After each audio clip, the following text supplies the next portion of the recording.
Hey there, crypto traders and investors. It's Rod with Pow Group. Welcome back on The Pursuit of Wealth, your home for MJ Stocks, crypto assets, news, and interviews. Also home to the best crypto community. Today is Sunday. It's September 22nd. Hope you're having a great weekend.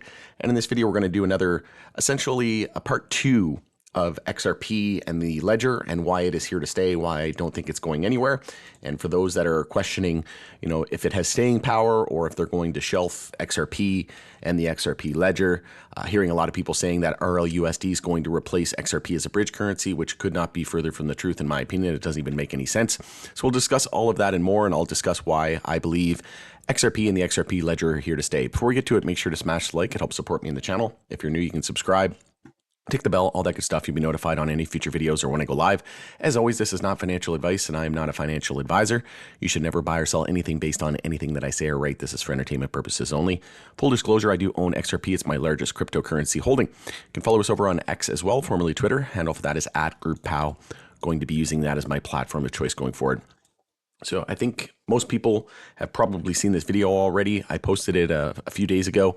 RLUSD replacing XRP, and then understanding XRP, Ripple, RLUSD, and more. And I did it in a simplified manner. And I mentioned in that video that Ripple is essentially the crypto plumber of the industry, or you can even compare it to the Amazon, right? They have stablecoin, they have their cross-border payments, they have NFTs, they have custody services. So they really are a one-stop shop. I highly encourage you to check that video out. A lot of people are getting a lot of great feedback from it and for that video. So I highly encourage you to check that out. And I won't go into too much of that video and try not to repeat myself, just an effort of time. So again, go back, check that video if you want to learn more about Ripple and XRP from inception and in a very simplified manner. And I wanted to post this as well because I didn't post it in this video, and I came across this on my community page. If you just go here and then click on community and then scroll down, it'll be there. But essentially, it's a great explanation of the differences between Ripple and XRP because people conflate them all the time. People use them interchangeably, think they're the same thing. This should help. So the difference between Ripple and XRP, we'll start with Ripple. What is it? A technology company that provides the most efficient solutions for sending money globally. What is XRP?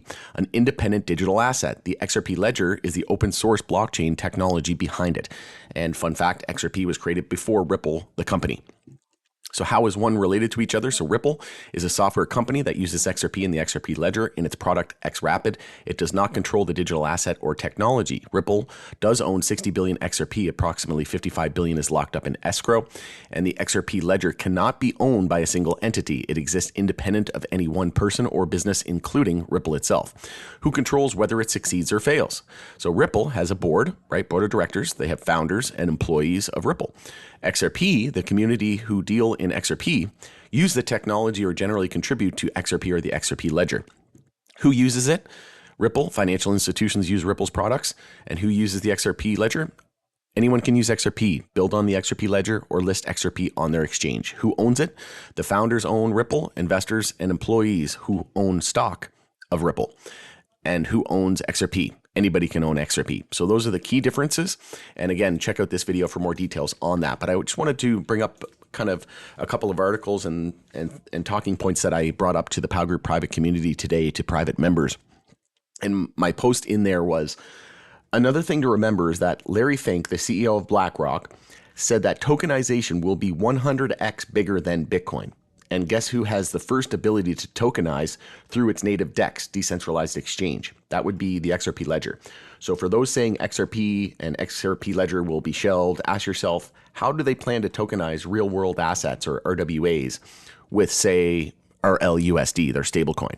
It just doesn't make any sense. And you can see here, Larry Fink bets tokenization will be 100x bigger than Bitcoin.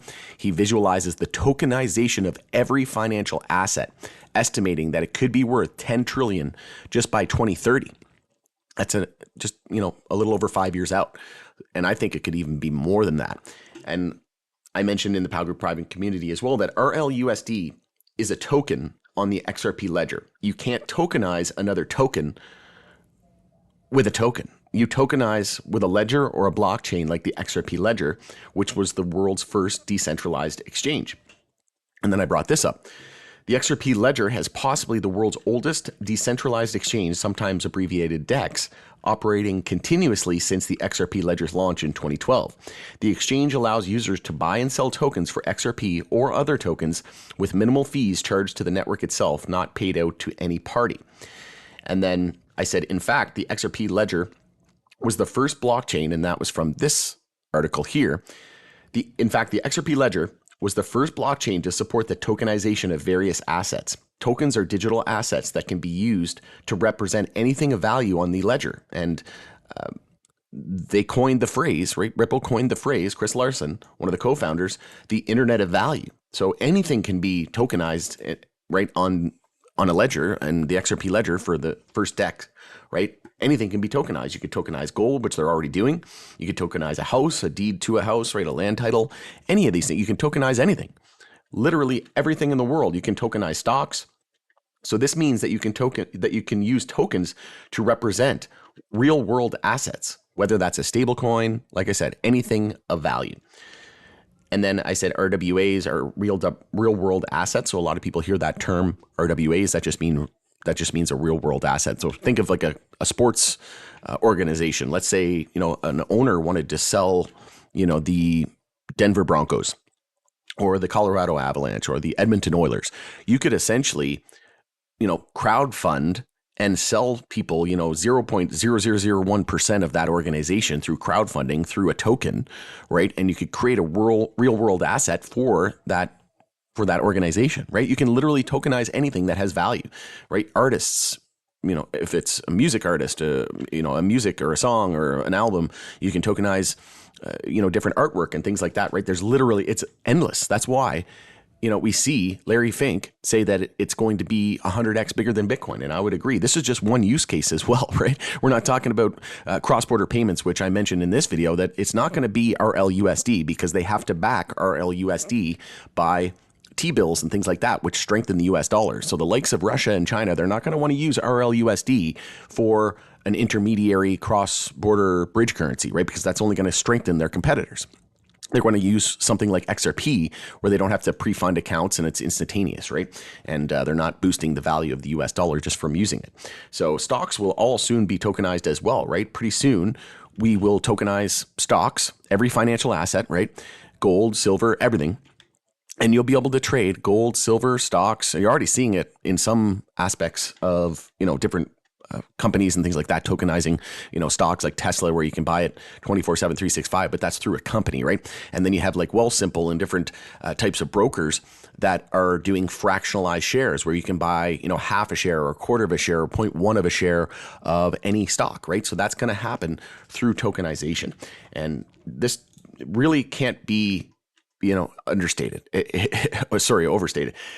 The amount of opportunity here from tokenization, from Ripple, the company, you have to really understand the potential here. And then we're not even talking about the derivatives market. We're not even talking about, all of these other use cases that, the Internet of Value. It's the Internet of we had the Internet of Information. You can send an email, you can send information at the speed of light, but why does it take 5 to 7 business days to transfer money? The quickest way to transfer money is to get on a plane and fly it somewhere versus, where we can use the XRP ledger and XRP to send it in 3 to 5 seconds, right? This is going to revolutionize the financial industry and the investing industry. And I could not agree more that we're going to see real world assets and tokenization 100x bigger than Bitcoin by far. And in my opinion, I think XRP has the potential to dethrone Ethereum, which it already did in 2018 in terms of market cap, and it very well could do it again.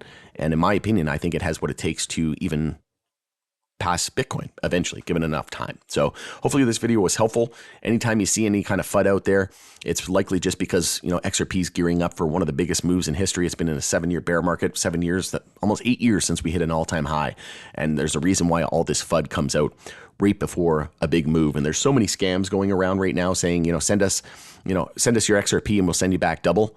Don't fall for it, right? There's a reason why they're trying to scam you from your XRPs, because they know it has value and they know a big move is coming. But if this video was helpful, I would appreciate a like, share it with your network. It's Rod with the Power Group. Thanks again for joining us in the pursuit of wealth, and we'll see you again in the next video.